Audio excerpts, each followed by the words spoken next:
आहे दंडगोल. यालाच त्रिमिती आकारमध्ये वृत्तचिती असे म्हणतात. याला एकही शिरोबिंदू नाही, एक कडा आहे. याला बाजूही नाही, फक्त पृष्ठे आहेत. हा एक पृष्ठ आहे, हा एक पृष्ठ आहे. म्हणजे याला दोन पृष्ठे आहेत आणि एक वृत्तपृष्ठ आहे. वक्रपृष्ठ. ही आहे घन.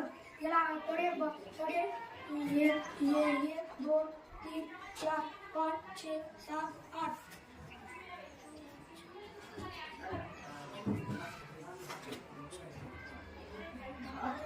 बाराकडे व शिरोबिंदू 1 2 3 4 5 6 7 8.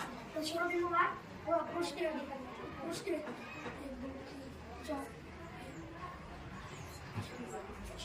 पृष्ठे 6. Very good. हे चौकोन आहे. चौकोनाला 4 बाजू आहेत म्हणून याला चौकोन म्हणतात.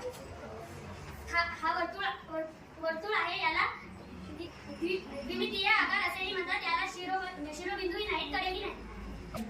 हे गोल आहे. याला कडे नाहीत आणि याला